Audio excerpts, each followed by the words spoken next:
And here we are, and welcome everyone to the launch party for The Curve of the Corridor. Yay! Yay! Yay! Cool. I also have a copy. I A get it stereo backwards copy. on my yes, the mirror image. So, welcome everyone. Yes, this is the launch party for Victoria's book, The Curve of the Corridor. I am the owner of BrainLag, Catherine Fitzsimmons, the publisher, editor, basically one person show behind BrainLag. And we have with us the lovely Victoria herself. How are you doing tonight, Victoria? I'm good. I'm good. How are you doing? I'm doing well. How about we Yeah. start off with you introducing yourself? I am Victoria Feisner. Curve of the Corridor is my third book and my second with Brainlag. And yeah, I was a graphic designer for many years, foolishly. But then I've managed to get back into my real love, which is writing. So yeah, Wonderful. I didn't really think about that beforehand. I should have had something prepped. That's all right. I mean, there is a nice little bio at the back of the book for those who purchase it. Um, Yes. but anyway, tell us, what is The Curve of the Corridor about? Curve of the Corridor is about two families, one which is a set of smugglers and one which is a set of settlers who find themselves trapped in a weird sort of in between space. It's not quite part of our universe, and a lot of um, things ensue. It's a lot of, let's say, creepy vibes because this in between place is not quite right in a few different ways.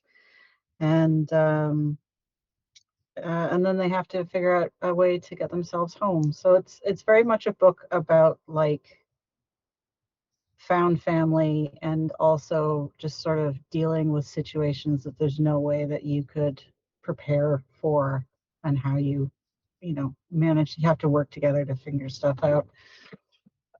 And it all came about because of an argument that I was having with a friend of mine about math being equal across the universe everywhere. And it was like, if the universe is infinite, then maybe there's a place where math doesn't work. And she's like, no, it doesn't work that way. And I was like, maybe it does work that way. No, it doesn't work that way, et cetera, et cetera. And I stowed that little argument away as a kernel for a long time. And then in November of 2010, I was about to do my first nano, and I decided to revisit that idea. And the novel that came out was extremely different than the one that I started to write, I'd hoped to write. But that idea of a space where math doesn't necessarily work the way you expect it to kind of stuck around. Oh, very interesting. So, um, I mean, as you say in the acknowledgments in this book, obviously, like you said, you started out by drafting it during NaNoWriMo 16 years ago, which, wow. Yeah, this And book can learn how to drive in November. yes. Um, so what has been the rest of the process with getting the book to where it is today? A lot of it has just been a, a lot of it, admittedly, is the fact that I'm not very good at writing something all the way through from soup to nuts. So often I would just I would write for a bit feverishly, and then I would put it down for a while, and then I would come back to it and go, what was I trying to do? I don't remember. I didn't leave myself notes. There is no outline. We fly only by the seat of our pants. And then I would feverishly write some more, and then I would put it down in a drawer and get distracted by something else. Blackout Odyssey was written while this was still waiting for an end. No, I think I had written the ending, but I was still trying to connect the middle to the ending, and I got bored. So I put that down and I did a completely different book for NaNoWriMo in, oh God, 2015, I think. And that turned out to be Blackout Odyssey. Exactly. Yeah. And then I think I finished this I finished the draft zero in January 2016, 2015. I can't remember, somewhere around there. Mm-hmm. And then, of course, all I had to do was edit it. And yeah, I hate editing so much. So, The devil is as in the the saying goes, details. your house is never as clean as when you have to do editing. Yeah. So yeah, a lot of just picking it up and doing a little bit and then putting it down, because I suddenly remembered I need to reorganize my spices, like you do. And so that took a little while. And then I started querying it in late winter 2019. And I don't remember what happened in 2020, but something did that kind of threw off all of my schedules. It's really hard to remember what it is now. It seems so long ago. But yeah, so it's been a lot of hurry up and wait, honestly. And it's been, Mm-hmm. yeah, it's probably shouldn't have taken 16 years, but here we are. But it made it. And that's It the made best it. part. Finally, Uh, it's ready to go off to college. and thank you to Splamps in the chat who says, I loved Blackout Odyssey. And I have to take a brief aside to mention Blackout Odyssey because, of course, the film adaptation of the Odyssey is big in the news right now. So if you have not heard about it, this is a retelling of Homer's Odyssey set in Toronto during the 2003 blackout. And it was just pointed out to me that yesterday was the anniversary of that Yes, blackout. yes, it was. So, yeah, And very, also that book is a TPL pick too. Is the Toronto Public Library yes, put it on one of their to read books? Yeah, yep. for So, having such local color. Yeah. exactly. So, if you haven't read it yet, please do check it out. And I do mean that literally. If you can't afford to pick up, to buy your own copy right now, there are copies in the Toronto Library, requested at your local library. Or, of course, you can buy it online. Just search up Blackout Odyssey and you'll find it. But brief aside over. Um,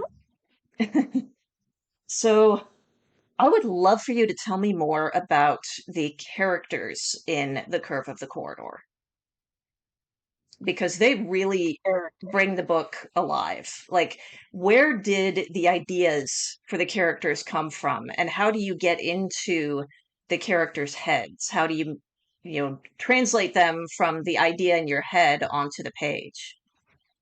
Yeah, I don't. It's been a while now, so I don't remember where the characters got their starts from. If I ever had that written down, it's long gone.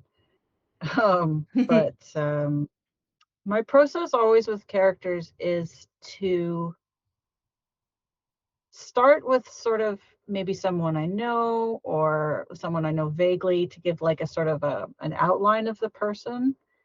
Um, and then I try to find an aspect of my personality and then sort of use that to sort of fill out the outline wherever I've got sort of missing info.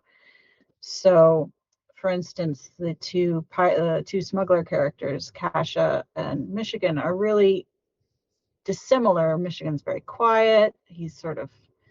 He can be smart ass, but it's usually once in a while. He's much more serious, much more logical about things. And then Kasha is very like if she has a thought, it comes out her mouth and she doesn't care. And she's just, you have to deal with it. If you have a problem with it, that's a you problem. Um, and not that I'm like that particularly, at least I don't try to be, but there's definitely a part of me that has those retorts in the back of my head. And so, yeah, but I'm also, trying to not say everything that comes through my head. So that's more like Michigan. So it's sort of like little aspects of myself that get put into each character. Nice. I Yeah. have to say, one of my favorite bits of dialogue in the book is when one of the characters from the other crew is meeting Michigan, and Michigan mentions Kasha, and uh, he says, "I think I met her. Short, noisy, Yeah. stout, Short and noisy. Yeah. stout and scary. That's my Cash." Yeah, exactly. That's pretty much Cash out in a nutshell. I really try not to um make characters one note, like especially main characters. I really want them to have a mix of traits. So even if Kasha for the most part is noisy and likes to just say what she's thinking, there are parts of it where she recognizes she's got to hold back and watch for stuff. And I always try to make sure that characters are like, there's no people are one note. So I try to make my characters like people as much as possible, which also feeds into the fact that I don't write with outlines. And that's partly because what I like to do is come up with the characters and put them in a little sandbox or dollhouse and then give them a scenario and then let them loose. And oftentimes it's like I have a vague idea of what I'd like them to do and they completely go off in another direction. My As they do. first as they do. My first book, Cream Puffs, which is about two nerds who open up a gym. I was originally going to have the big bad be like condo developers, and it was going to be something like that. Um, and instead, they wandered off and found a nest of drug dealers, like you do.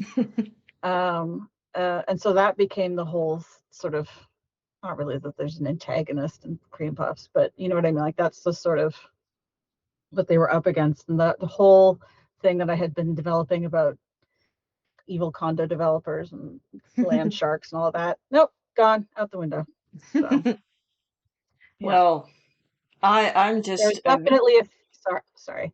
no, There's go ahead. definitely a few points in Curve where I would be like, okay, we have to get the characters from A to B, and they wouldn't do it.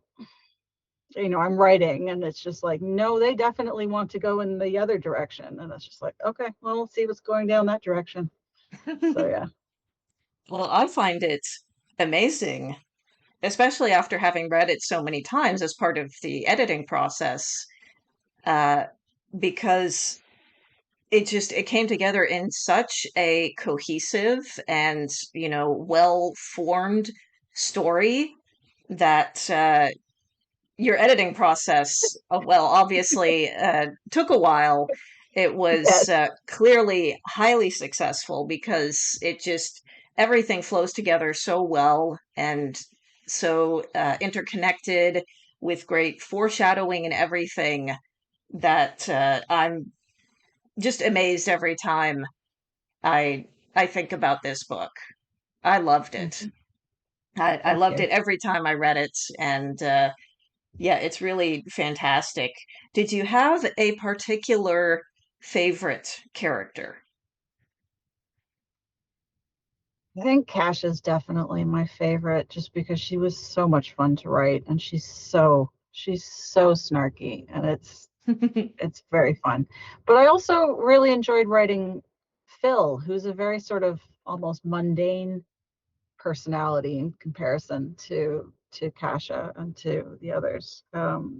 But he got to do a lot more of the exploring too, and so it was sort of fun doing that and exploring it through his mindset, which was very sort of, yeah, I don't know how to describe it exactly. There was almost a sort of scientific way that he was looking about things that was sort of neat to get into that headspace for when I was writing.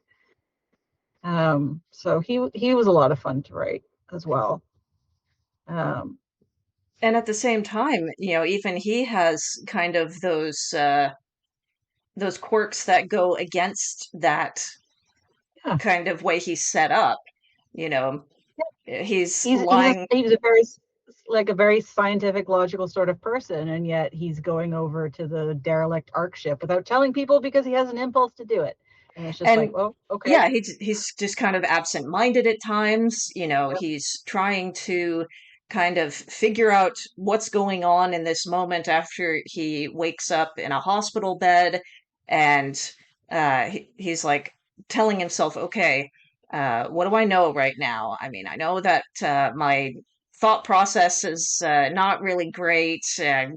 Back in uni, one of the professors said I was practically a humanities student, but that professor never liked me anyway. And Mm. no, focus. What do I Focus, know? focus. Yeah, yeah. And it's that type of additional layers to the characters that really makes them come out. So, since we've talked about Phil a little, why don't you tell us a Mm. little bit more about the characters from the Guyana? The characters from the Guyana are a big blended family. I think there's I don't remember how many. There's Bay and Phil and Abdullah and Tara and Ashley. So I guess there's 5 adults and then there's 3 kids. And they are on their way to a colony called Nova Breton, where some of Tara's family is originally, or is waiting for them rather. And they are in, I think it was either a C class or a D class Ark ship. So they were doing a long haul trip, but they were only expecting it to be about 15 years in comparison to our larger Ark ships, which are generational ships and stuff like that.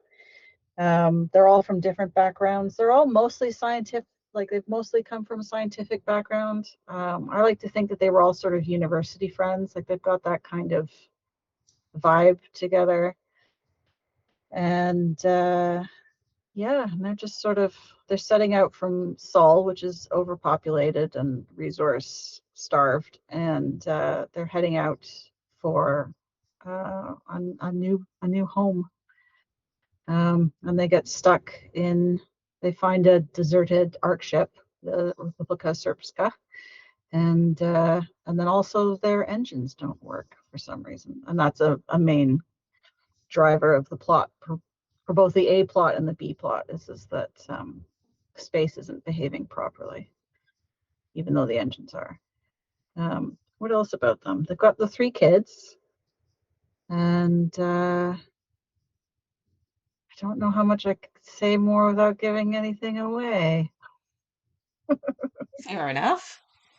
Hmm. So, yeah, Phil is one of the adults on the Guyana. So that's the character we've been talking about. And yeah, they're all each very interesting individual characters. And I just want to share a comment from Chibi Bento in the chat who says, in relation to what we were saying earlier about you writing by the seat of your pants, who says, reminds me of Tolkien, who said that the first line of The Hobbit, in a hole in a ground there lived a hobbit. And he said, I had no idea what a hobbit was at that point, but I had to figure it out. Storytelling is such an adventure of discovery, even to the author. Even to the authors, there's a line from Terry Pratchett, which I really enjoy, which is the first draft is the author telling the story to themselves. And I feel like, especially in my case, that's very, very, very true. And that I often don't know if I know the middle and the end, I don't know how it begins. If I know the beginning and the middle, I don't know the end. I never have all 3 pieces at once, which if I ever do, I don't write it actually. It just sort of stops because it's like I know how the story goes now. Why do I need to write it? Interesting. So, Yeah. are there any like particular parts that got cut out or like completely reworked in the process of writing and editing this book that stood out to you in particular? I had to cut quite a bit from Petrolka Station, the station that Kasha and Michigan do their sort of smuggling base out of, because as as interested as I was in exploring how this sort of ecosystem worked with the smugglers and everything. It wasn't necessary. It wasn't central to anything. It didn't really add a lot. So a lot of that got trimmed. There were a few dead ends, I believe, later in the book when they're on the space station that, again, they would wander down dead ends because characters don't go where you want them to. And it was like, I have no idea how.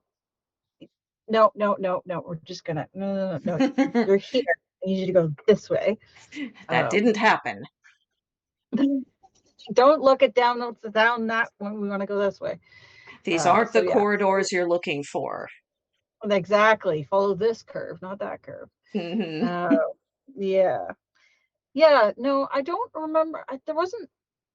I didn't have to prune any side plots or anything like that. It was mostly just more scenelets and conversations between characters and stuff like that, where it was like, it was interesting to me to find that out because I was telling the story to myself, but it covered information covered elsewhere or whatever. Gotcha.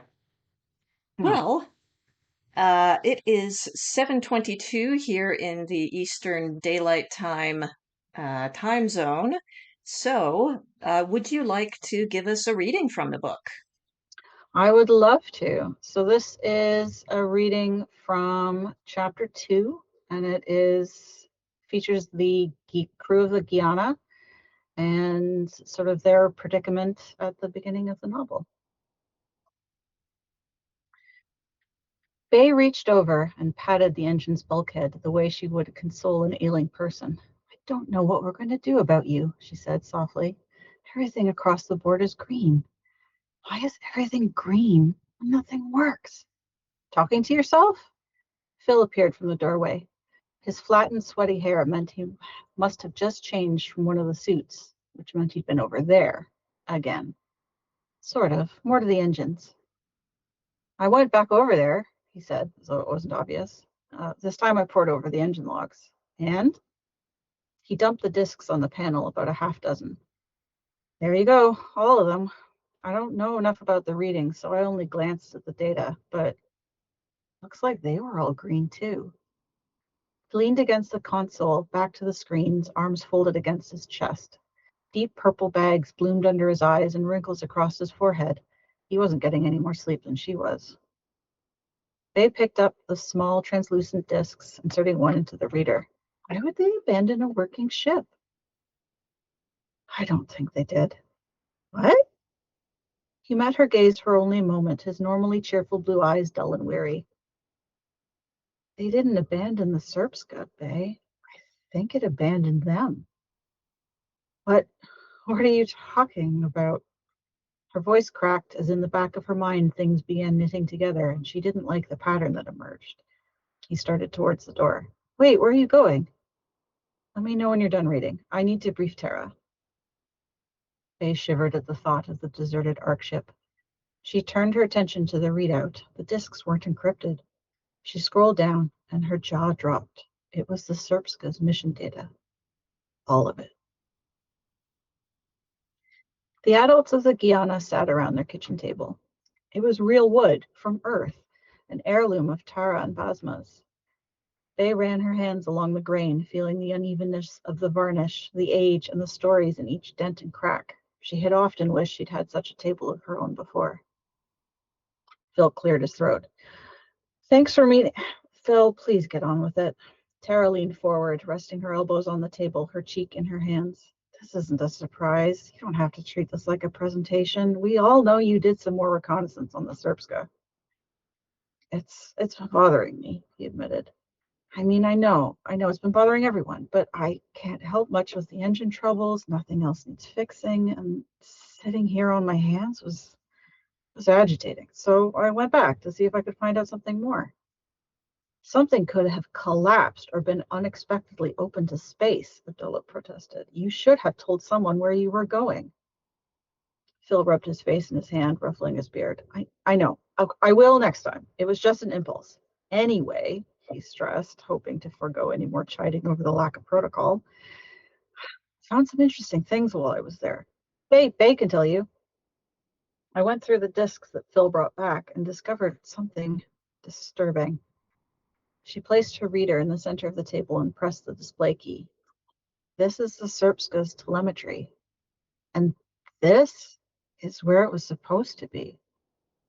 The overlaid coordinate system showed the Milky Way, but with two different highlighted arms. What the? How do you end up being on the wrong side of the galaxy? Abdullah leaned in closer, squinting. That doesn't even begin to make sense. The Serpska left Sol approximately 90 years ago with about 1,500 registered crew members and about a half again as many civilians and children, Bay continued.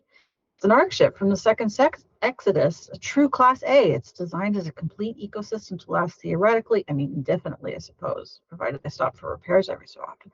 They'd have to maintain a fleet of trade. Bay, Tara said quietly. Sorry.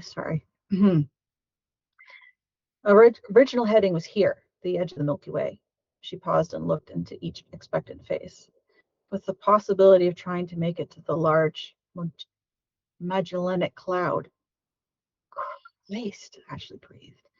Even with a capable engine and enough fuel, that would take, she spluttered to a halt, her eyes wide, another 379 years, with approximately half that amount of time spent in hyperspace, assuming they had that much fuel to start, probably more like 850, give or take.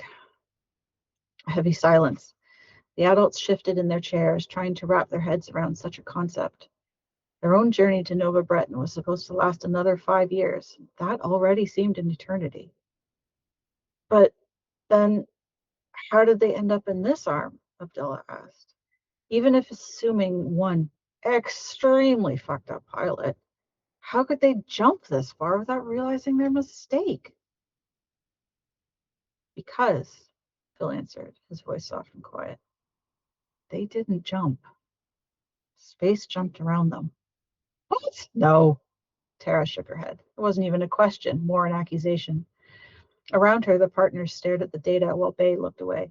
Hell, that's impossible. It doesn't work like that. Phil reached over to tap at Bay's reader. I know, I didn't think so either, but I had my suspicions and Bay confirmed them. The Serpska thinks it's still in the Carina Sagittarius arm, headed out of the Milky Way and towards the LMC. It thinks it's on course. Its navigation somehow fried right in tandem with the sensors so that it doesn't register any errors. Backups, too. I don't know how to explain it. But, Dilla frowned, deep creases forming along his forehead. Then where is its crew? Where are all the settlers? I don't know. Phil threw the words out as though he was ripping off a bandage. Yet. It's a big ship. I haven't even searched a quarter of it.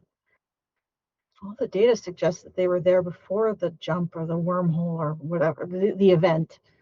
Bay clasped her hands in front of her on the table. But after that, nothing. No internal sensor data. Are you saying? Ashley paused. Are you two saying the ship jumped without the people? Phil stared down at his feet. Bay studied her hands, the bitten nails. The data's inconclusive, she finally whispered. Abdullah swore under his breath, pushing himself away from the table. This is impossible, Tara repeated firmly. Going over there, it's the creepiest thing I've ever seen. Phil had his eyes closed. There's food residue still on plates, coffee mugs on consoles, toys in the bedrooms, but no internal metrics after the jump was recorded. Green lights across the board, same as ours. So what's to stop whatever happened there from happening to us? Ashley asked. We need to get away from here. Tara got to her feet. Bay, we need to get those engines running. I told you already, I can't figure it out. Everything's green. There's no reason why we can't jump, except that we can't. I don't know what else to tell you. We won't jump then, we'll sail. Tara spoke through gritted teeth. I agree, Abdullah replied almost at once. I don't care if it takes us 20 years at sublight to get to Nova Breton. I just want to get out of here. Ashley nodded, her face flushed. Faye nodded as well. It was going to be her own suggestion. Then that's what we'll do. I'll deploy the sail. What about the Serpska? Phil blurted. I mean, should we just leave it here like this, light years from anywhere? This corridor isn't used much, even by other settlers. Abdullah sighed, throwing his hands out. Tara pulled on her earlobe, thinking. We can leave a beacon, marking the space as treacherous. I don't know what else we need to do. Can't just leave it. Phil looked around for support around the table, finding none. We might have to, they said gently.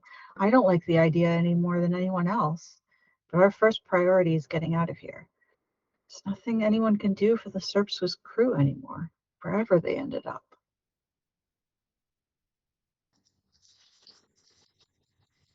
Thank you. Good reading. Thank you. That was another part of the book that I felt was really strong in it was the space travel. Everything involved in uh, going through these vast stretches Yeah. of interstellar or even just interplanetary space, as with Kasha and Michigan. Yeah. And like, how did you get around all that? How did you uh, research everything? Like, how did it all come together? Because you've got all the navigation stuff, all the planetoids and asteroids and everything. Um, Yeah. I mean, I have an interest in astronomy and I have an interest in astrophysics. So a lot of the stuff that I put in there was just stuff that happened to be floating around in the back of my brain. Um, for the navigation, I wanted it to be a little hand wavy in the sense that we need to cross interstellar space somehow. So we'll just have people jump and we won't explain it, and that's fine.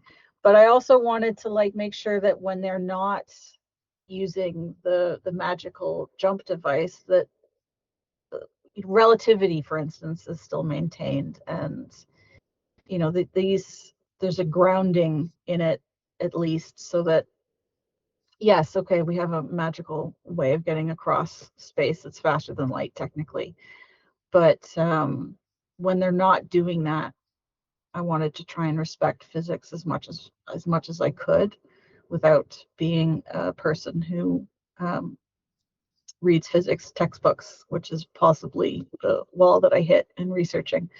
But yeah, so I also didn't want it to be too.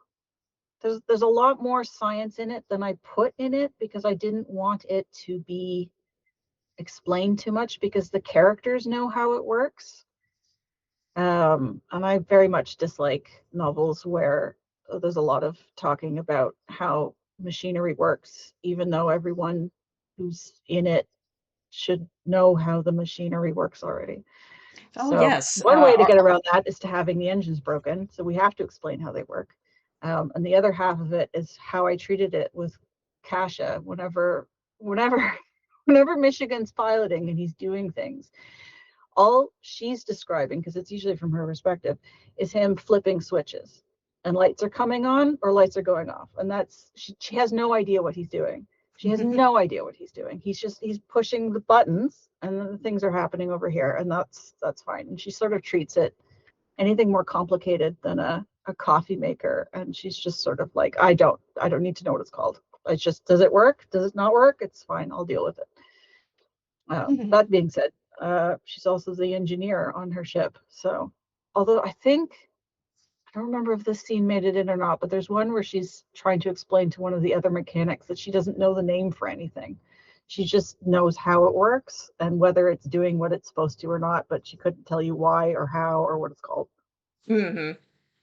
Mm-hmm. I think the gist of that ends up in a few different scenes in the book. Okay. Yeah. Because I But feel like a lot of people, even today, they know how to keep their car running, you know, but Could they tell you all the parts of the car? Could they tell you how the car is doing what it's doing? No, not really. So I wanted to have that vibe, but make sure that the science behind it is still not too out there. Hmm. Comment in the chat from C Arc Flowers. I apologize if I didn't pronounce that properly.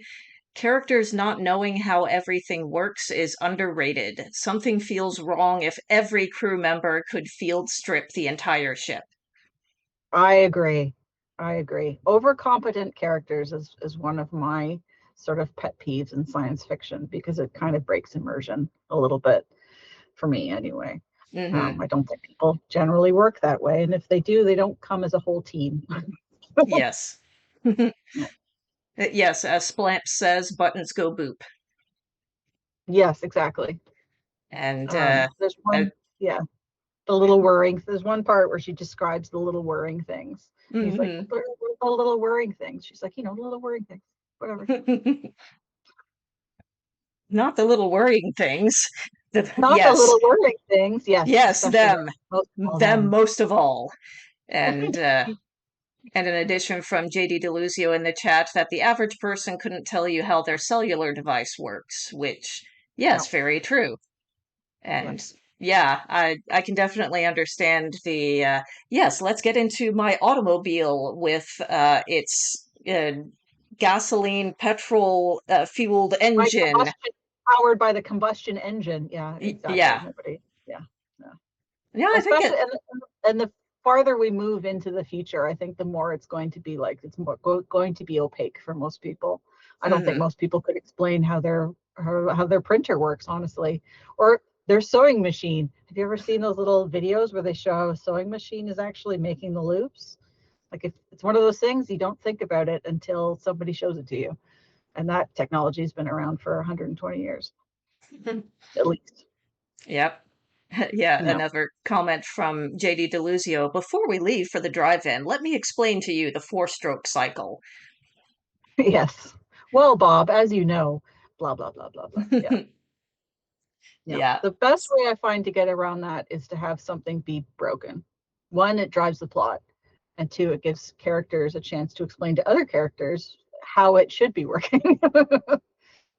So, yeah. That's an excellent tip for you aspiring or even established writers out there. If it ain't broke, break it. If it ain't broke, break it. Exactly. So, yeah, I thought you did a fantastic job with weaving together the characters with the science, with the setting and the plot, and everything just came together so well. But was there anything in particular that you did have to research in terms of the space travel or kind of the technology in general? Um, I did have to research a lot for how decompression works in space. Because when I originally wrote a few of the scenes, they had very Hollywood science in them. And then I put the book down for 10 years. And then I came back to it. And in that time I had learned some harder science. So gotten into the subject a bit deeper, and I realized that that was completely so I had to rewrite a couple of sections to make them at least not as emphatically wrong, let's say. Um, but the other thing that I learned after I had written the book, but while I was still editing it, was how one of the dangers on a spaceship is not in Hollywood, it's always that people freeze, like, oh no, the life support's going down. We're going to be all frozen to death in an hour. And that's actually the opposite is true. People are more in danger of overheating because space is a great vacuum is a great insulator. And so it takes a while for heat of spaceships to dissipate, even if they have no power. And of course, they do have power generally because they have characters inside them giving off heat. And so there was, I think it was a YouTube science channel we were watching, and it was talking about how a more realistic space battle would be painting lasers onto ships and generating more heat so that the insides cook the inhabitants, basically. I remember sitting there watching this going, that's fascinating. And then immediately going, oh my God, I could put this as a curve. And I did.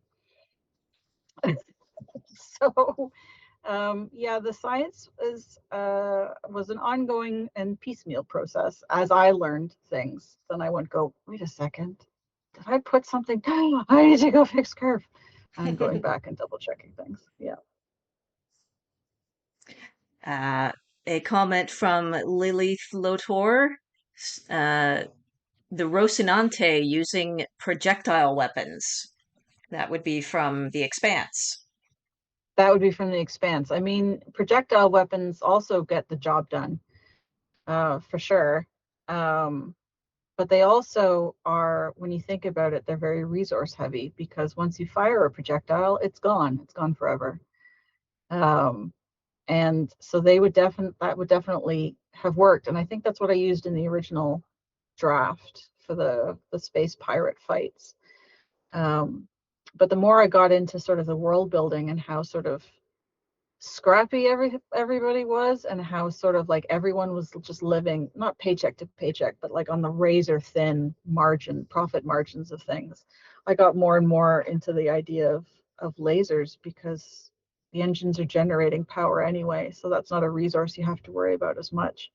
And it gave a different dimension, because lasers can go a lot farther than bullets can, and faster. Yep.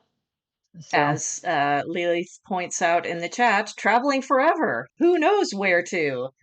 yeah, that's always fun too. I mean, watching sometimes when something, they miss a torpedo, photon torpedo or whatever, and it just flies off, and it's like, is that going to hit a planet in 2 billion years? I always wonder That's that. like a different story. Yeah, Yeah.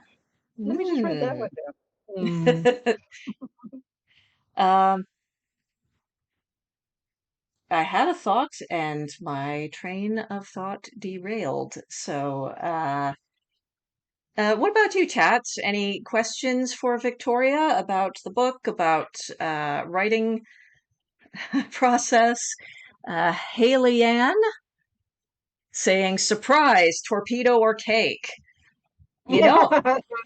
you know, if you fire a cake in space with sufficient velocity, that could be just as damaging. That could be an extremely deadly cake, and you wouldn't have to even, that's the other thing, you don't have to go that fast before you start generating a lot of potential momentum behind you. So Hmm. cake or death. So we do have a question in the chat from Lily Flotor. What do you do when you are stuck writing? I mean, my first impulse is to start cursing, but that's not always necessarily the most productive. um, I'm a big believer in putting stories down and walking away from them and doing absolutely anything else, and letting what I call the sort of like, imagine it's sort of like one of those old fashioned coffee urns, where you put the grounds in and everything, and then but it has to percolate for like 3 hours. And then you turn a little spigot and coffee comes out. And I think creativity is a lot like that. You put things in the urn, and then you have to go away and leave them for a while, and they will percolate, and then you turn a little tap and stuff comes out. And then sometimes it does runs dry, and that's the point where you should put it down and go work on something else, or go for a walk, or avoid editing something else that you should be really working on, whatever floats your boat.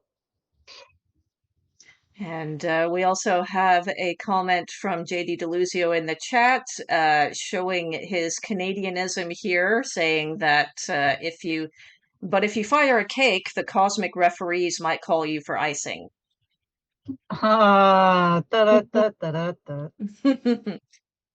da. Sea arc flowers or cark flowers are My apologies. The worlds you write are always really detailed, intricate places. It sounds like the inspiration here was an argument, but usually does the world form first, or do you think of characters and need a place for them to get into trouble? I usually that's an excellent question. I usually come up with the world first. I really like world building. I like world building and I like character building. I don't care about plot building. I think we've established that. Um, but I really enjoy world building, and I really enjoy world building from a kernel out of a scenario, like a problem or something.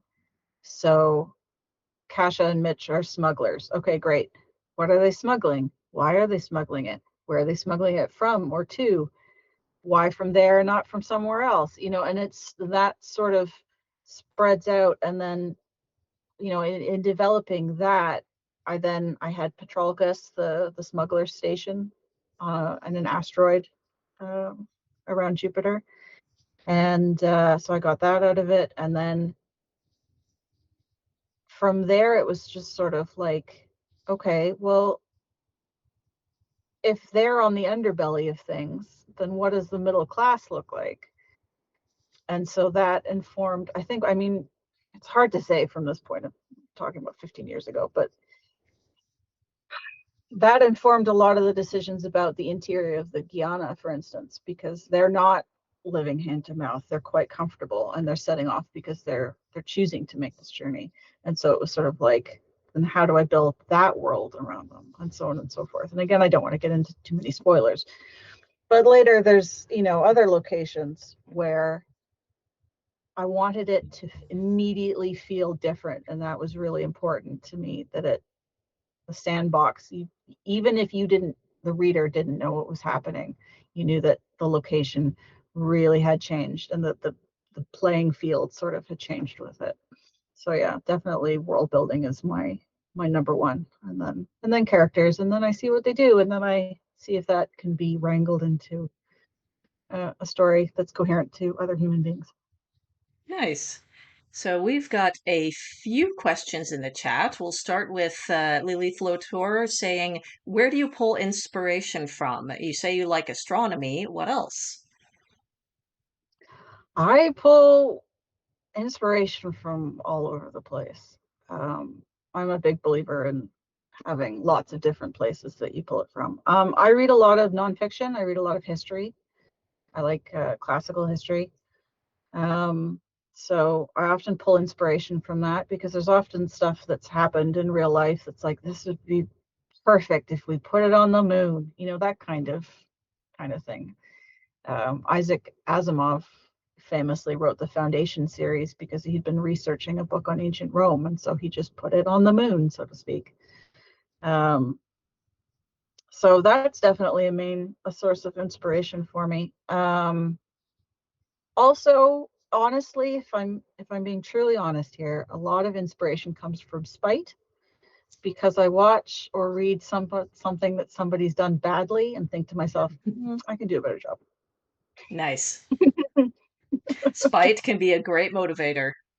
it's it's amazing how much more you can get done sometimes when you have spite fueling you.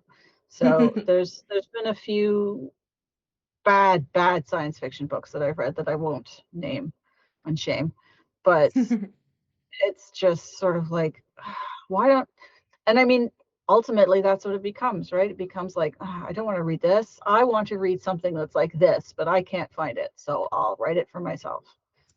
Nice. We have another question from Splamps. Is there a particular scene that stuck with you, if it's something super creepy or something you're real proud of figuring out? um Yes, but I don't know how much I can talk about it because it's a very big twist and I don't want to reveal it too much. But there's a point later in the book, and I will try to keep this nicely vague, there's a point in the book where different subplots and point of views converge.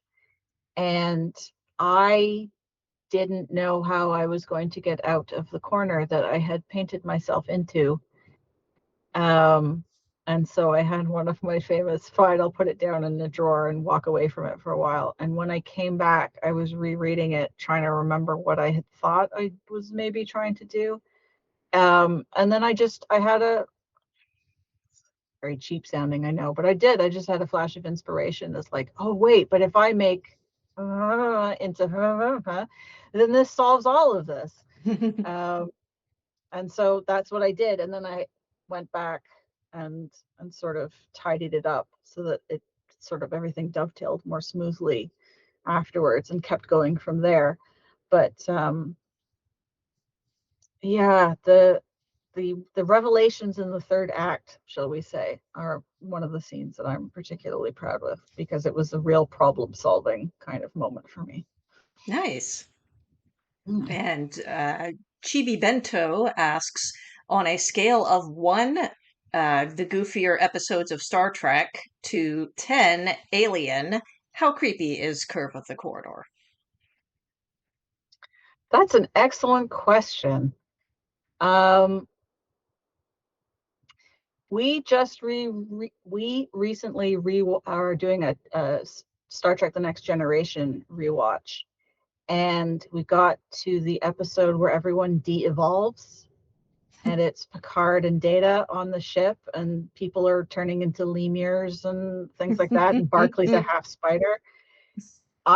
We were watching it, and I was thinking, uh, this is reminding me. I was like, how much of this went into the carafe of my creativity? Because there's a lot of similarities. Because it's that liminal space of the fact that the starship is deserted and that there's no one there, and so I would say it's that creepy. It's episode. I don't remember what the episode's called, but it's that episode of TNG creepy, I would say. Wherever that fits on the scale, you decide.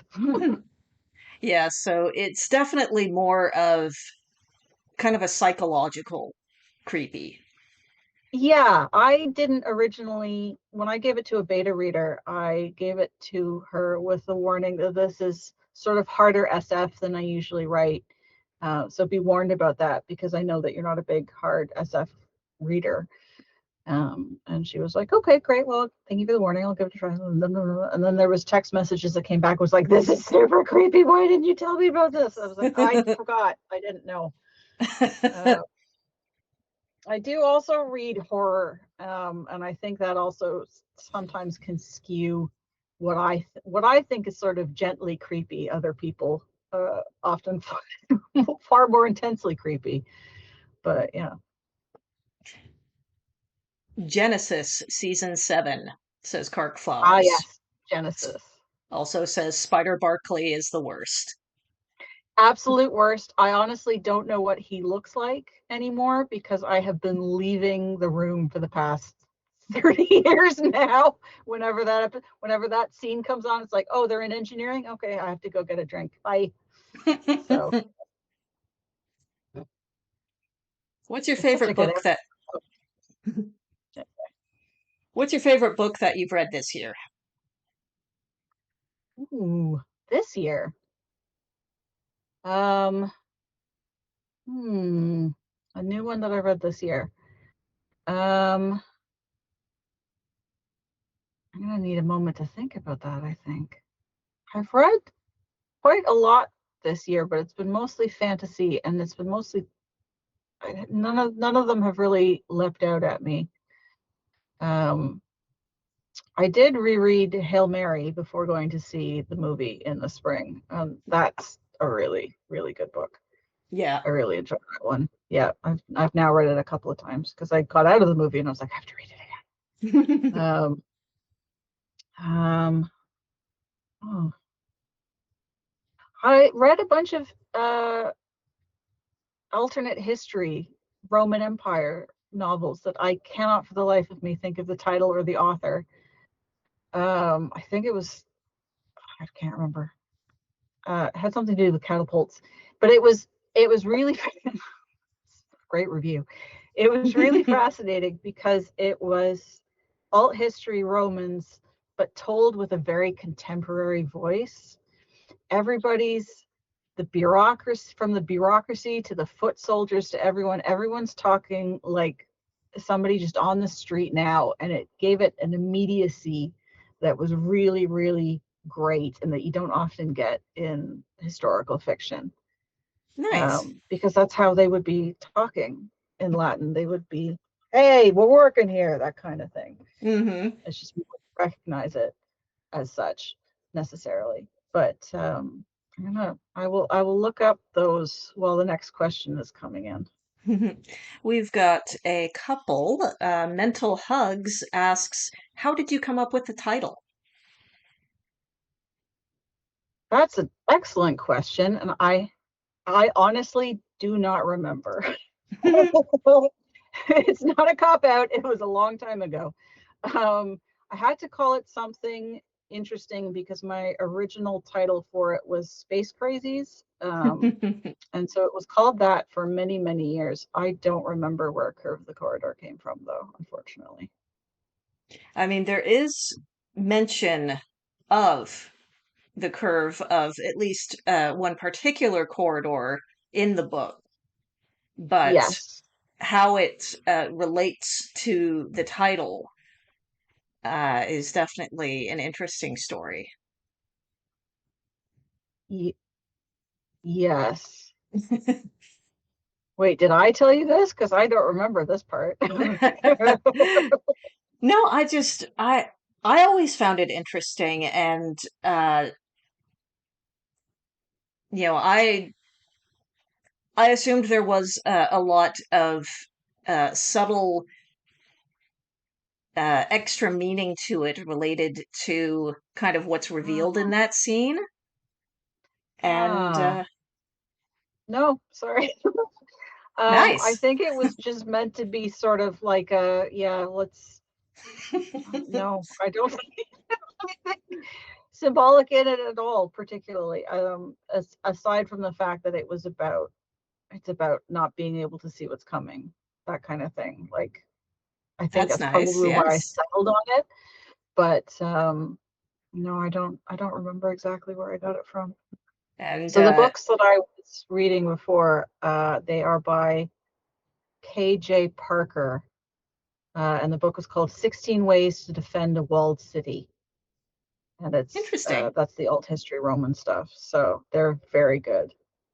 Okay, thank you for that. Which yeah, there's a few of them in the series, but yeah, that was very gripping.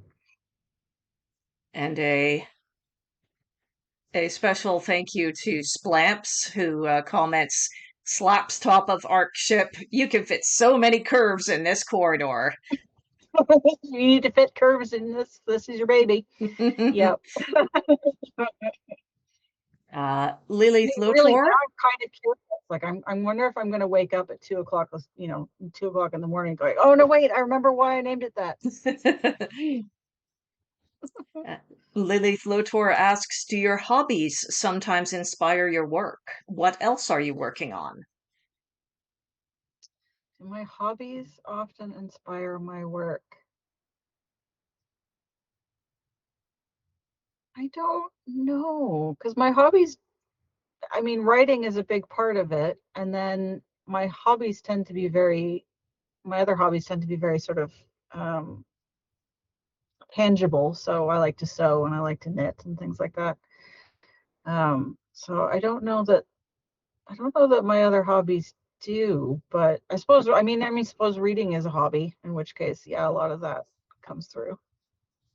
Well, and if you have these hobbies like knitting and sewing that don't necessarily pertain to your writing, there's your good task for when you're stuck. Oh, Oh, 100%. 100%. Yeah. Especially during Nano, I always make sure that I have a sewing project on the go so that I can, do my 1,600 words a day. And then when my brain is fried, I can just sit and do something very sort of repetitive. Um, yeah. so are you So still doing NaNoWriMo? I am still doing NaNoWriMo. The Toronto group, I think it's TorRimo, is still quite active. And they run camp in the summer, and they run a nano in November. They run write-ins and stuff like that. Yeah, I was really quite saddened when NaNoWriMo as an organization kind of combusted. So I'm glad that it's the spirit of it is being kept alive in all these different local groups. But yeah, Nano is, I always joke that Nano is the happiest time of the year for me. It's like how other people feel about Christmas. It's definitely done a lot to help drive motivation for writing for a lot of people. And I think that's something that stuck with them. I used to do NaNoWriMo a bit more a number of years ago, and two of my books started out as NaNoWriMo projects. So Yeah, it is good to see that, even if the NaNoWriMo organization uh, had some issues, the good things that they started are still ongoing. I agree. And it was a great way to make writing a novel accessible for Hmm. people. I have a few friends that, have been like, oh, I've always wanted to write a book. And it's like, do NaNoWriMo. It's 30 days. That's it. Hmm. You'll spend longer training to do a 5K. Um, and and at the end of it, you'll know, it'll either light a fire in you and you'll know that you want to do this again, or you will discover that you hate it and you want to do it again, which is more or less how I feel about marathons. Um, but then you'll have done it. And I have there's at least one friend who had a terrible time with Nano. She stuck through it. She did the 50K, but it was like pulling teeth every day. And she was just like, I've always wanted to write a book, and now I have, and I never want to do that again. But I did it, and I was like, yeah, I think that's really necessary. I think that's really important, Yeah, and so I'm glad it. it's great that the friend was able to discover that and get Yeah, that accomplished in exactly. spite of not enjoying it ultimately. I mean, I think it was Dorothy Parker who famously said, "I hate writing. I love having written," which is definitely a mood some days. Yes. Which is again why NaNoWriMo has such appeal, because the whole point is quantity, not quality. And so Yes, you can let go. Who cares how you can bad just it let go. is? Yeah, you have official permission to write garbage, and I think Yeah, that's very important for professional and amateurs alike. Is that to give yourself permission to just write crap, because you can't edit what you haven't written. So exactly. yeah, it's yeah. There was one nano I made little certificates for friends in my writing groups that was just like, this is your official permission to write crap. And so Nice. it'd be like, don't make me tap the sign. Hmm. Anyone was complaining. Yeah. So, Ciarc Flowers, from Cream Puffs to Blackout Odyssey and now Curve of the Corridor, you jump around to many different genres. Is there any that you are uninterested in writing or a genre you are looking for a story to match to? Oh, I would love to write historical fiction. I mean, like I said, I read a lot of history. So I get so many flashes of inspiration, like, oh, this would be a really great story if we just focused in on this corner rather than this corner. Um, I don't think I have the temperament to write historical fiction, by which I mean I don't like researching. So it's one thing when you're sort of writing a science fiction adventure novel because the audience expects a certain amount of hand wavium, but when you're writing historical fiction and you get it wrong, people notice, and I know that because I'm one of those kinds of readers. So I don't trust my research skills to hold up to my reading skills, if that makes sense. So as much as I would like to write straight up historical fiction, I don't think I'd be able to manage it. But that being said, I could write historical fiction that takes place on the moon and then it doesn't matter because I can fudge things. So Hmm. who knows? And technically, Blackout Odyssey is historical fiction. Oh, I don't like that you put it that way. Technically, it is historical fiction. However, I think Takes you can place also agree 23 that years ago. I fudged quite a bit of it, though. Yeah, no, actually, in Blackout Odyssey, I had to go back and rewrite a significant portion of the front of it because I had misremembered and confused two of the subway stations. And Uh, it was only in double checking it before I started sending it out on query that I realized, oh no, I screwed it up. So that's why I don't write historical fiction. well, but you got it right in the end. So, I did get it in the end, but I will also say I fudged a lot of things. So fair which enough. things you have to figure out for yourself. Not going to tell anyone. Lily Flotor asks favorite period in history to visit and favorite to read about. Hmm. I do like reading about the Roman Republic. I also like reading about the early medieval period. Um, I'm reading a series right now of manga that are about the early Edo period in Japan, and that's really fascinating. That's alt history. Um, I don't know that I have a favorite period. I think I have a period which I keep going back to, which is the Romans, and people of a similar sort of time period. Um, because I find that period fascinating because it's the how do I put this? The technology was lacking, but the ideas weren't. You could see they were limited a lot by what they had technology at the time, but you could see that they were still thinking about problems in a way that a modern person would. And I think there's often a tendency for people to think that people in the past were stupider, which is not the case. And so I think sometimes that's what I like about the Roman Empire, because as far as they were concerned, they were in a technological wonderland like we are right now. And so it's very easy to find a lot of parallels. And there's also a lot of people writing about day-to-day life in the Roman Empire, which I appreciate because I find the sociological stuff more interesting than the big events. I Hmm. want to know more about what people were doing in their day-to-day.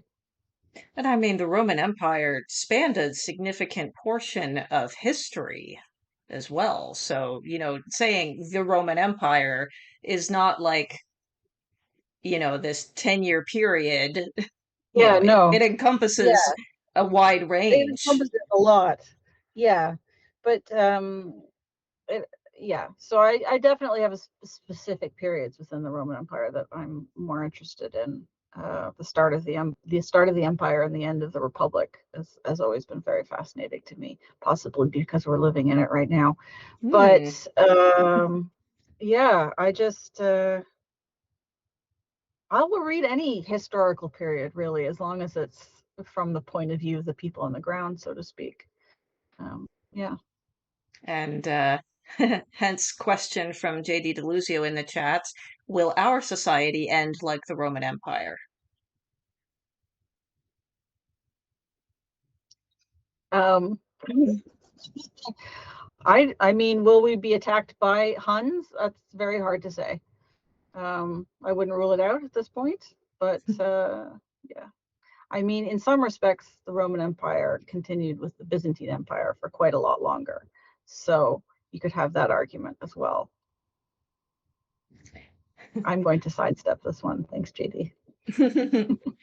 Lily Flotor asks, what period in recent history do you often go back to?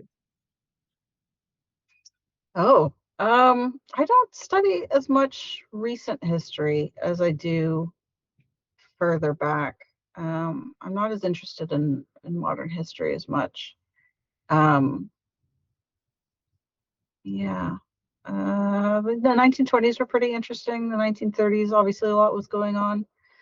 Um, Yeah, I don't really study a huge amount. It's sort of one of the blind spots that I've been trying to correct recently. But it's not, that's more of a, that's less of a, oh, I'm really interested. This book looks really interesting. I want to read it, but more like, I don't actually know what was happening at this period in time. So I should go back and have a look and see, see if I can find something interesting on it. Hmm. But yeah. Excellent. Well, it is now 8:10 p.m. here on in the Eastern Time Zone. Chat, shall we have another reading from the book? Ooh, What do you think, Victoria? You ready for I think I've got another one set up. It's a little bit more action packed. and we'll get to your question, Lilith, after the reading. Okay, I'm just going to have a quick sip of water. Yeah, we've got consensus in the chat. Happy for another reading. Kasha's least favorite choice, whether to be boarded or risk destruction. The pirate clipper chasing them was small, lethal, and already on the bottom of their scopes, much faster than her clunky cargo ship. They couldn't be outrun. They knew it, she knew it, which meant outmaneuvering them mentally. Her pilot, Michigan, had his fingers poised over the comm, waiting for her tiniest of nods. She gave it, taking a deep breath as he tapped the console. Attention, unidentified vessel. Unidentified like hell. She knew they were pirates. They knew she knew they were pirates. But there is an odd formality to uphold when one is smuggling through the belt. This is the cargo ship Clemenestra out of Olympia City, Mars. Do you require assistance of some kind? Keeping her voice free of scorn required effort, but gave her a solid sense of pride. Attention, Clemenestra, returned the pirate captain. Over the comm, he sounded older, male, and none too bright, neither, judging from the way he mispronounced their ship's name. Prepare to be boarded, or we will fire upon you. We hear you, Captain, she said, adding a fake quaver to her voice. We don't want any trouble. We're unsealing the airlock to the cargo bay. You take whatever you want. Just let us go in peace. A long silence. Presumably their new slow friend was suspicious or confused by such an easy agreement. Michigan flicked the comm to silent, rolling his eyes. You should have bargained more. Kasha shrugged. Thunks and clangs reverberated through the hull as the clipper docked alongside. A long scraping sound caused both to wince. Poor Clemmy. Bastards, Michigan muttered. He reached down to a cubby underneath the console, pulled something free, and then set 3 controls into blinking mode. He pushed his chair back on its rails, making a screeching sound not unlike the hull, and unbuckled the safety straps, leaving them dangling. Guess we better go greet 'em. Both wearing suitably practiced and timid faces, Kasha opened the airlock to the cargo hold, activating her boots while Michigan hung back to initialize the grav plating. Across the cargo hold, the airlock initialized and 4 pirates jumbled out, guns drawn. They were all middle-aged and had clearly seen better days. Patrick armor, scars, hungry expressions. Before the door finished opening, Kasha had them pegged as starting in the Ort as genuine pilgrims before running out of both fuel and prayers. She knew what the play should be. A quick glance to Michigan confirmed that he'd made that assessment too. Their hands went up. We don't want any trouble, they said in unison. You take whatever you want and we'll be on our way, Kasha added.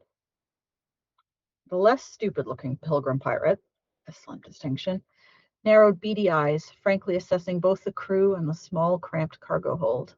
He gestured with his gun towards the cargo boxes behind thick protective webbing.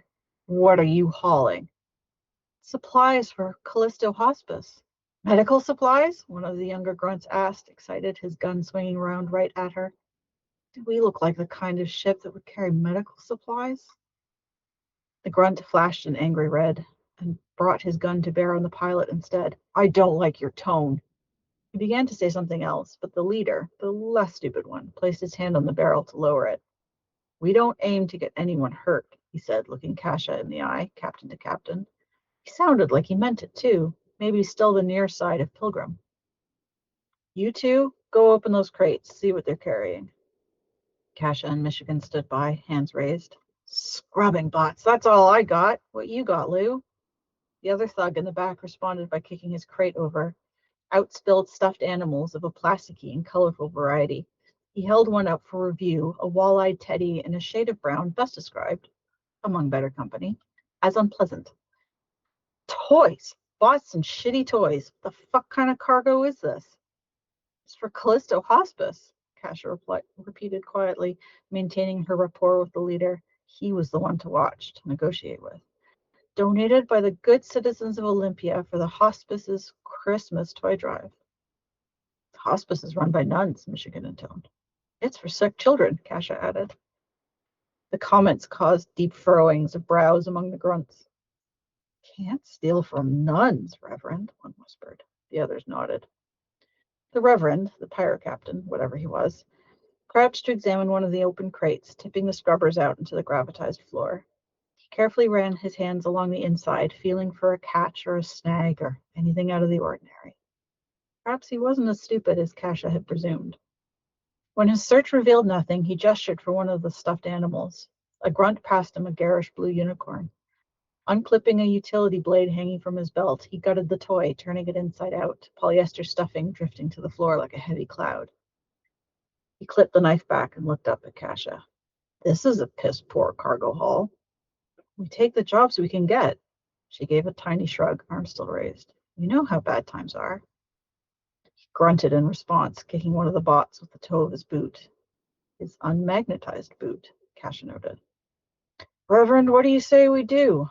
I say we take the hull anyway and blow the ship, their leader replied, already bored, leaning towards the airlock in his readiness to be finished with his business on the Clytemnestra. Michigan lunged. It wasn't a great lunge, as lunges go, merely an opportunistic one. His shoulder collided with the Reverend, and they both tumbled to the ground. At that moment, Kasha slapped the blinking display on the door panel behind her. The lights on the panel stopped blinking, and the local gravity stopped gravitating. Her boots held her to the floor, as did Michigan's. Now braced, he gave the Reverend a hard shove, the older man getting tossed into the air. All three thugs drifted, their own flailing pushing them further from the floor. Glad to note that even these air wasters were not stupid enough to fire their guns in zero-G, Kasha straightened up, dusting off her hands. I hope now, Reverend, that you can see we're not going to make this as easy for you as you thought. Believe me when I say you have no idea the booby traps in this hold alone, never mind the rest of the ship. You're stuck long haul and you turn to piracy. You're survivors, and we respect that.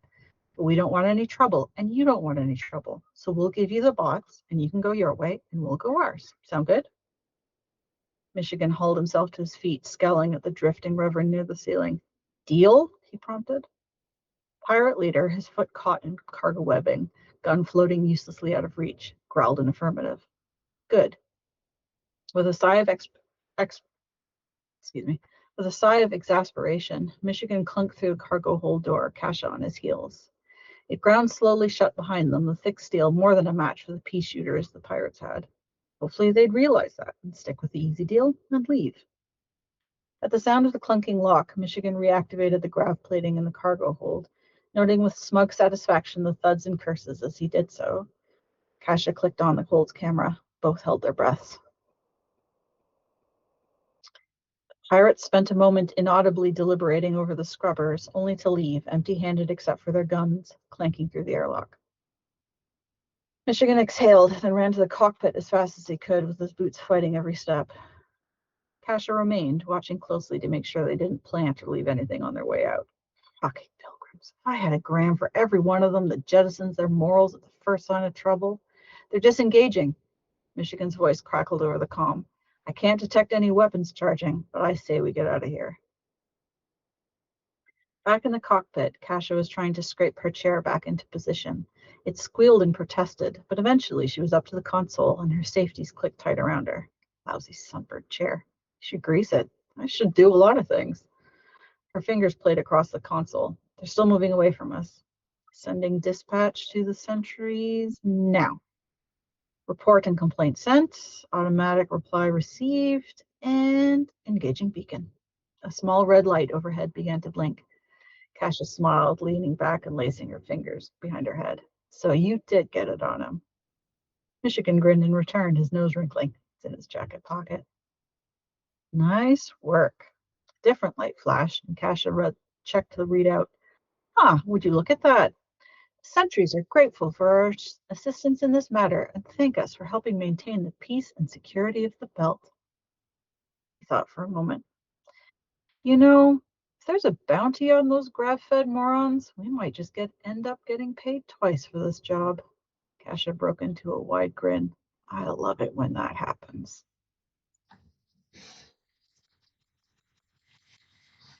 Thank you. That is an excellent introduction to uh, the story, the world, Kasha and Michigan. Yeah, I love that Yeah, chapter. it's very good. Yes. I And had thought about putting in the one with the little worrying things, but this one out. good choice.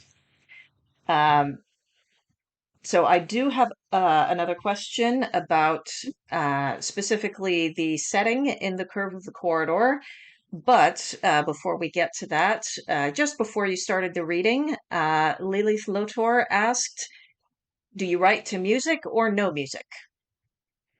I do write to music. I am definitely, yeah, that's a very good question. I collect soundtracks. I have a big collection of soundtracks. I have them in the hundreds, I would say.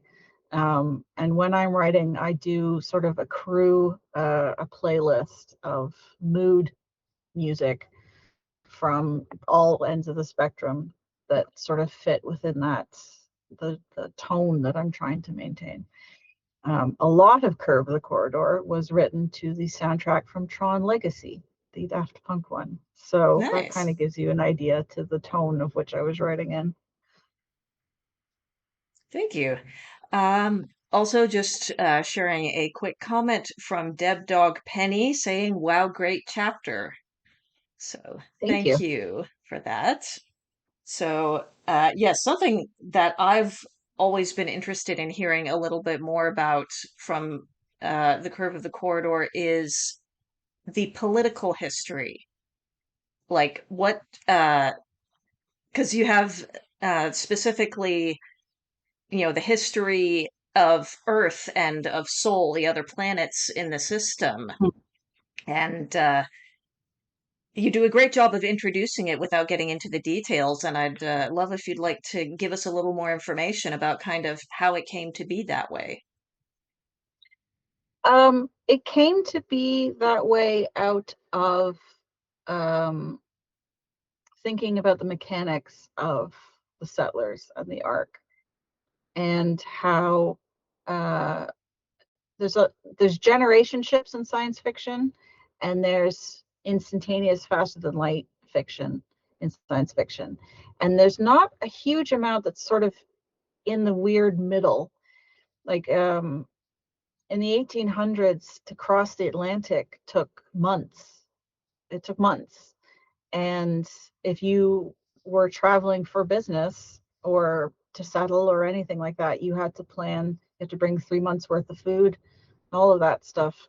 And I always thought that that was really interesting to put into a science fiction milieu because it's such an awkward time of like a length of time. Do you know what I mean? Like a generation ship, you're on the ship for the generation. You don't have to worry about it. That's your generation. That's where you're going to be.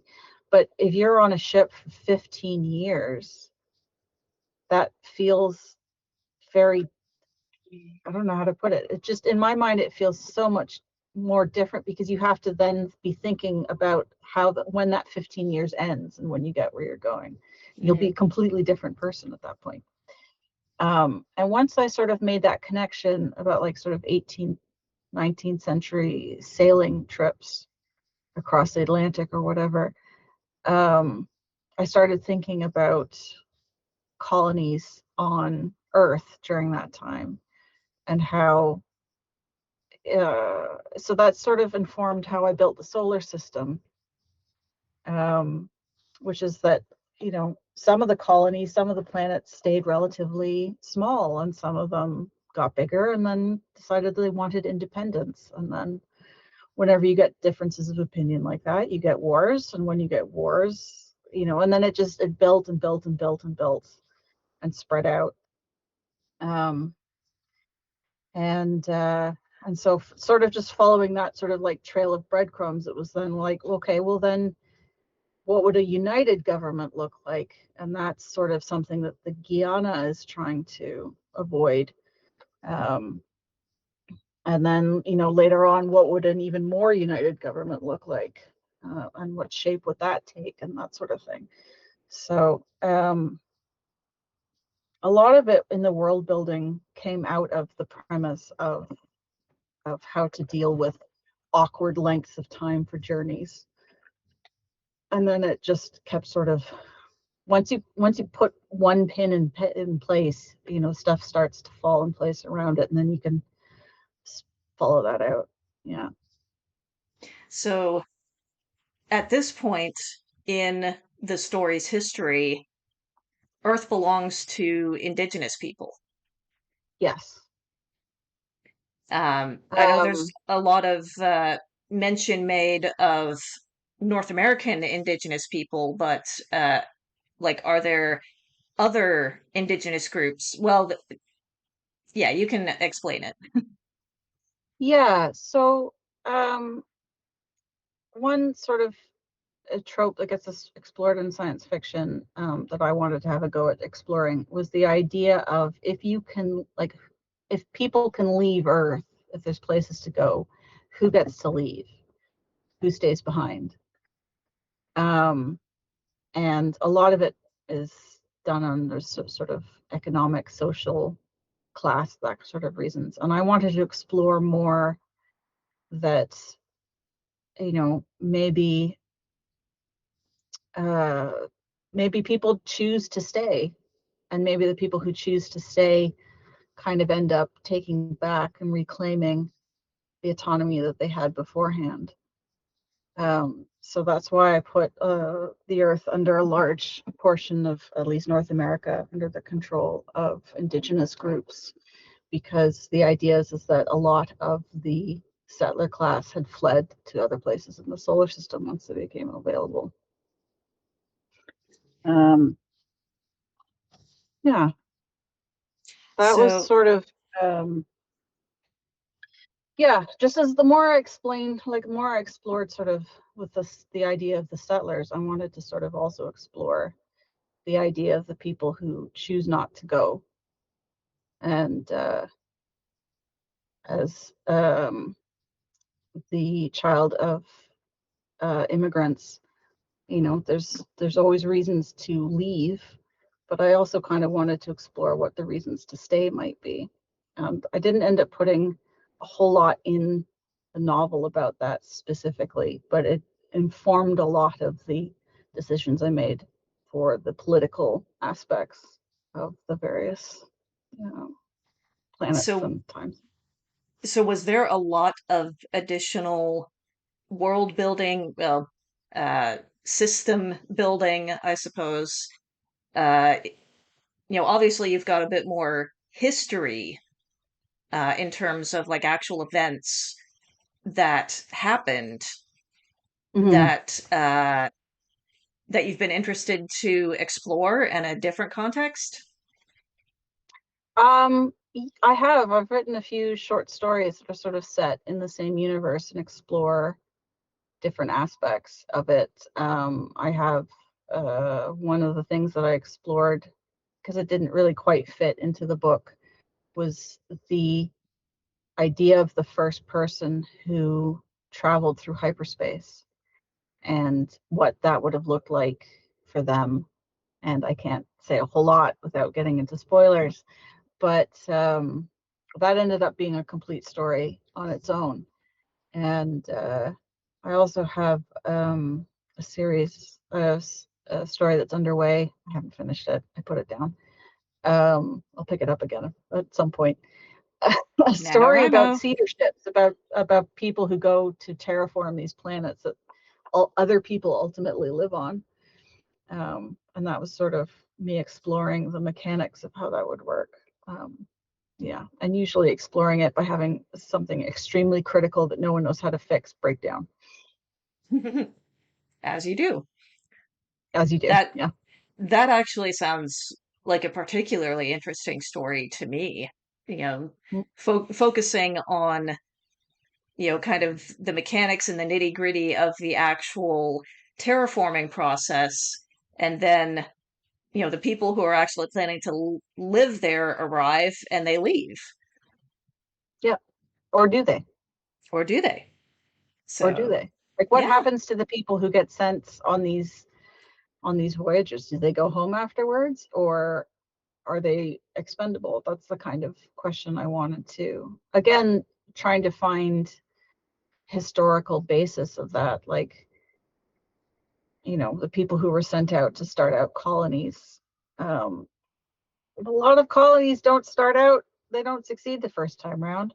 And that's been happening since the Phoenicians. So, there's always successive waves of it. And so I wanted to explore a little bit more what the initial wave what might look like. Nice. So, Mm. are you working on another novel, whether related to the universe of the Curve of the Corridor or unrelated? I am currently editing an unrelated novel, a fantasy novel. Yes. Ooh. A fantasy adventure novel, I will say, um, that I wrote and finished. I think I finished it in 2019. And then I started editing it. And then again, something happened. I can't remember what. Something happened that derailed that, just completely derailed the whole project. Um, couldn't have been that big a deal, but anyway. And so I'm finally picking it up now that Curve has been sent gently into the world. um, I have the headspace to edit again, and so I have picked it up and I'm going through it. And that is a portal fantasy called Fletcher and Cooper, which has to do with my fascination about uh, the early 19th century, sort of the Regency period, but less Jane Austen, more swashbuckling. Um, the portal part is as they leap from portal to portal.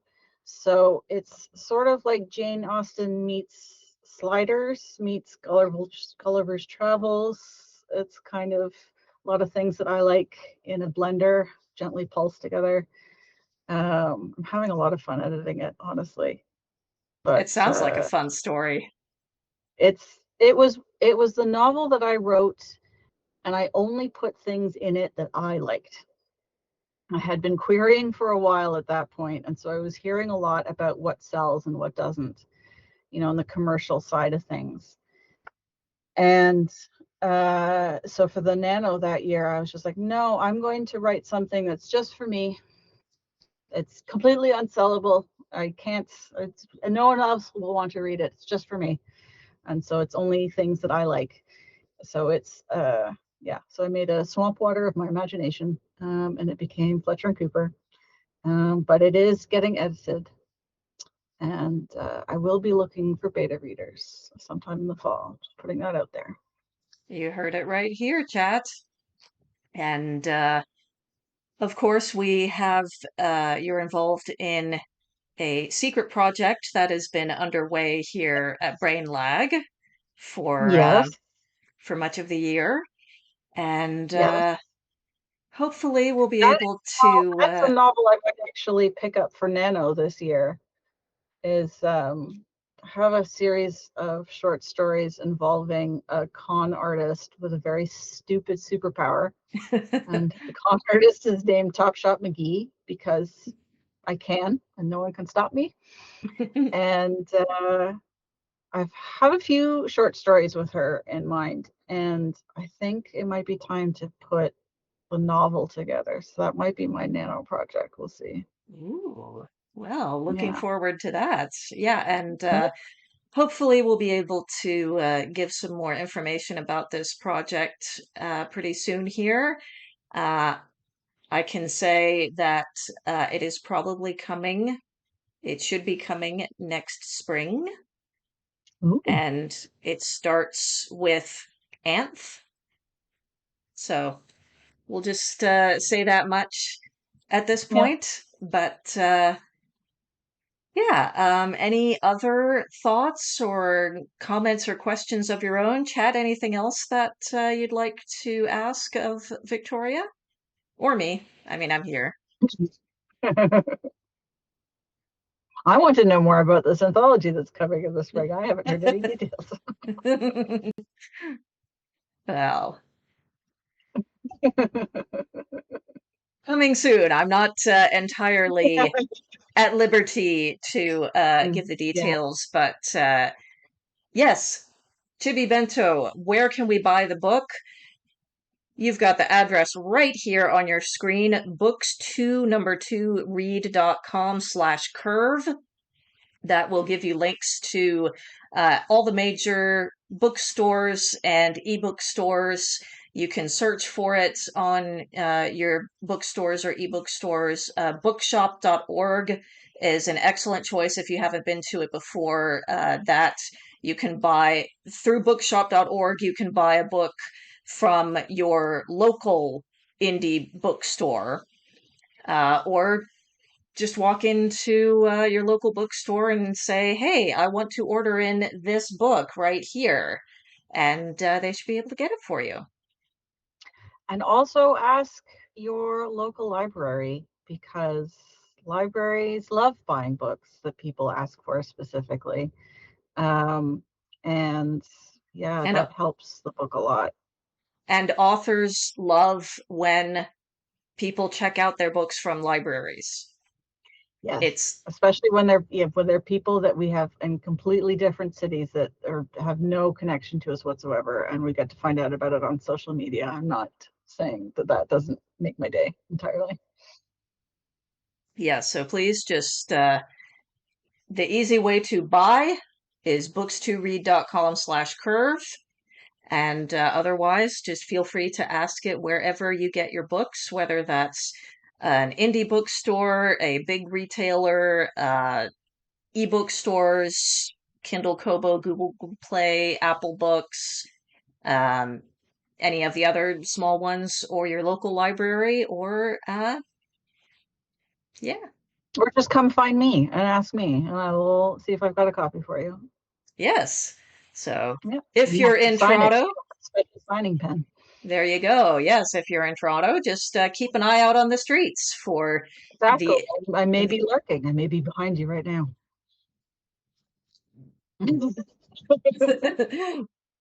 Well, thank you everyone for coming out tonight. Thank you, Victoria, for a great conversation, and congratulations again. It's a fantastic book and an excellent addition to your repertoire.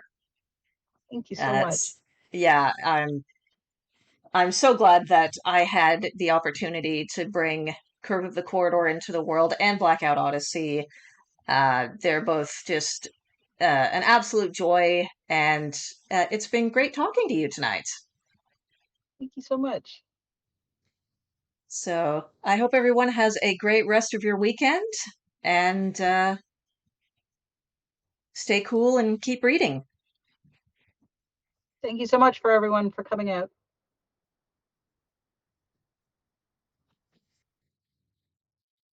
There we go.